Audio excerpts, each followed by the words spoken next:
Hello everyone, today our next topic is pollution caused by burning fossil fuels. अब देखिए, हम human influence on the environment हम उसके बारे में पढ़ चुके थे। अब हम पढ़ेंगे कि पॉल्यूशन कैसे होता है फॉसिल फ्यूल्स को जब हम जलाते हैं। When we burn fossil fuels such as oil in automobiles, toxic gases such as carbon dioxide, carbon monoxide are released in the air which act as pollutants. देखिए, जब भी हम किसी फॉसिल फ्यूल को जलाते हैं, जो हमारा ऑटोमोबाइल्स में यानी कि जो हमारी गाड़ियाँ वगैरह चलती हैं, इनसे उसमें जो ईंधन जलता है, ठीक है, तो उसको जलने पर वो कुछ गैसेस रिलीज़ करता है, जैसे कार्बन डाइऑक्साइड और carbon monoxide.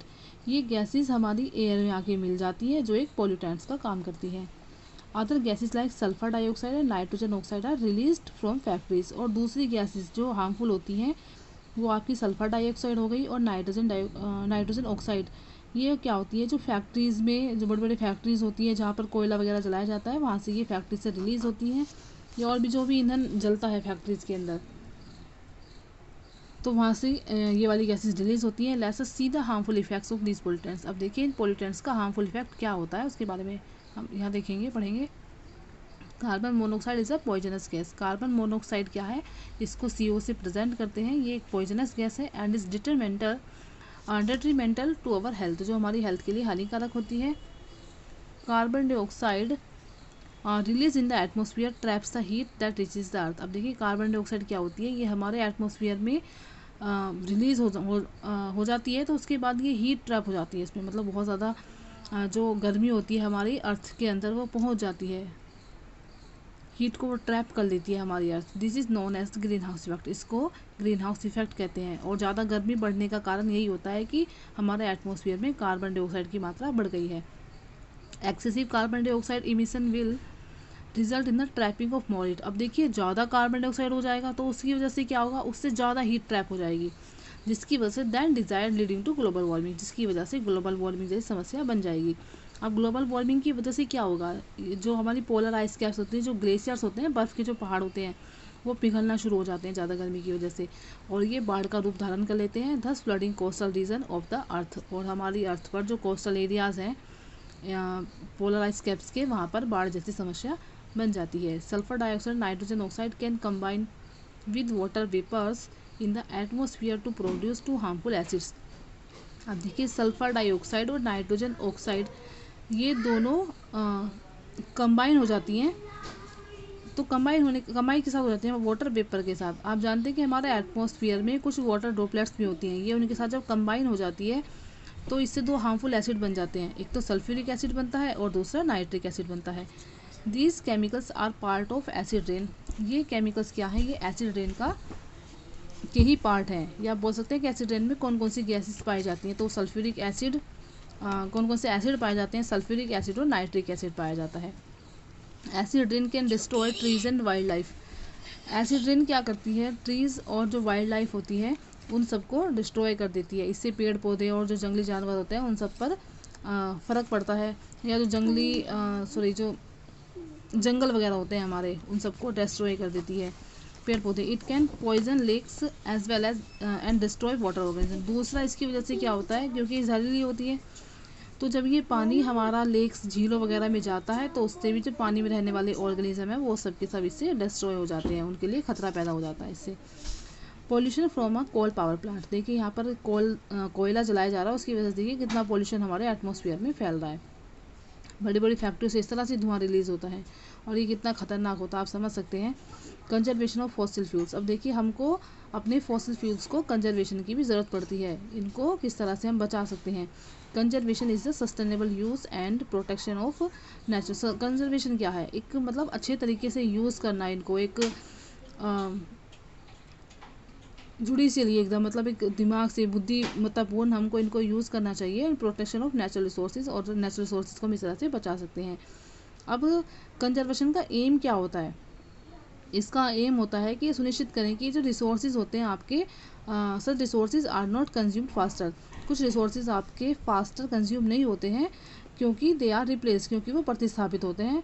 And to maintain an adequate supply of these resources. और हमको ये भी ज़रूरत पड़ती है कि उनकी जो सप्लाई है उसको मतलब एक मेंटेन रखना चाहिए। ये नहीं कि ज़रूरत के हिसाब से भी ज़्यादा उनकी सप्लाई हो रही है, so that they are available even in future.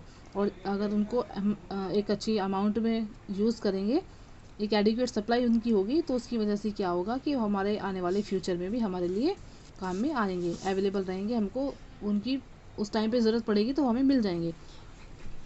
Fossil fuels are use for several purposes. Fossil fuels क्या होते हैं, ये हमारे कुछ सेवरल पर्पज के लिए हम इनको यूज़ करते हैं, जैसे electricity generation being one of them. Electricity का जनरेशन है, ये हर एक इंसान की ज़रूरत होती है, ठीक है। Most of electricity generation requirements are fulfilled by fossil fuels. अब देखिए जो हमारी इलेक्ट्रिसिटी जनरेशन जहाँ पर ज़रूरत होती है बिजली, जहाँ या बोल सकते हैं कि most of our electricity generation, यानी कि जो बिजली बनाई जाती है उसके लिए फॉसिल फ्यूल्स की रिक्वायरमेंट बहुत ज़्यादा होती है, क्योंकि फॉसिल फ्यूल्स जलाने के बाद ही बिजली बनाई जाती है। Electricity is produce by burning them. Electricity इनको जलाने के बाद, फॉसिल फ्यूल्स को जलाने के बाद ही उत्पन्न की जाती है। If we reduce the uses of electricity the demand to burn fossil fuels for, इसलिए कहा जाता है ना कि बिजली भी बचानी चाहिए हम लोगों को, अगर ज़रूरत नहीं है तो उस टाइम पे अपने लाइट पंखे बंद करने चाहिए। अगर हम इसका यूज़, इलेक्ट्रिसिटी का यूज़ हम कुछ कम कर देंगे, थोड़ा रिड्यूस कर देंगे, तो demand to burn fossil fuels for energy will be reduced. तो इसकी वजह से क्या होगा कि फॉसिल फ्यूल्स की ज़रूरत भी कम पड़ेगी। This will help us conserve natural resources. इससे भी क्या होगा कि हमारा नेचुरल रिसोर्सेज कंजर्व होंगे, हम उनको बचा सकते हैं, ये भी एक तरीका है। Automobiles run on fossil on fuels like petrol and diesel. जो भी हमारे ऑटोमोबाइल्स होते हैं, ऑटोमोबाइल्स का मतलब जो हमारे वाहन होते हैं, व्हीकल्स होते हैं, वो सब पेट्रोल और डीजल से चलते हैं। Which are the products of the petroleum, जो पेट्रोलियम से बनते हैं। आपने पढ़ा था ये चीज़ें, उनको बता चुकी हूँ कि पेट्रोल और डीजल जो है ये पेट्रोलियम से ही निकलता है, नेचुरल गैस ही वहीं से रिलीज होती है। If every individual uses his private car for transportation the consumption of these fuels will increase tremendously.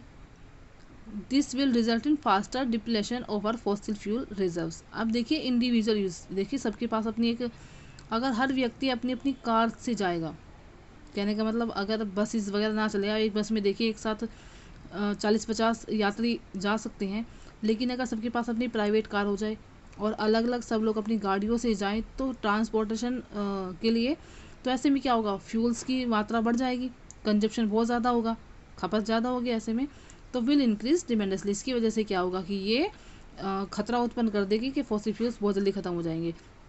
This will result in faster depletion. आपने देखा होगा किसी किसी घर में सबके पास अलग अलग गाड़ियाँ होती हैं, अलग अलग बाइक्स होती हैं, सब अपने वाहन से जाते हैं, तो ऐसे भी फॉसिल फ्यूल्स का तो फिर कंजप्शन होता ही है।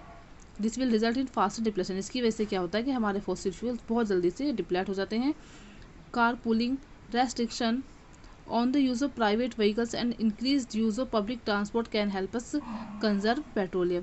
इसलिए जो कार पूलिंग होती है, ठीक है, या restriction of the use of private vehicles का जो हम यूज़ करते हैं, रेस्ट्रिक्शन इसका यूज़ होगा, और increase use of public transport, और जो पब्लिक ट्रांसपोर्ट होते हैं उनका इंक्रीजमेंट बढ़ जाएगा। जैसे जो बसेस होती है, जो गाड़ियाँ, जो टैक्सी वगैरह चलती है, उनमें एक साथ कम से कम भी 4-5 एक गाड़ी के अंदर जा सकते हैं, तो उससे क्या होगा कि पेट्रोलियम को कंजर्व करने में भी हेल्प मिलेगी। आप जानते हैं अगर घर में भी आप लोग अलग अलग गाड़ियों से जा रहे हैं, आपको एक ही जगह जाना है तो आप एक ही गाड़ी से जा सकते हो। वैन एवर पॉसिबल वॉक और यूज़ अ साइकिल, और आप यूज़ कर सकते हो जितना पॉसिबल हो सके। अगर आपको छोटी दूरी पे ही कहीं जाना है, कम डिस्टेंस आपको जाना है, तो आप पैदल भी जा सकते हो, आप साइकिल का यूज़ भी कर सकते हो। इससे क्या होगा, इससे भी हमारा जो फॉसिल फ्यूल्स है उनको बचाने में हेल्प मिलेगी।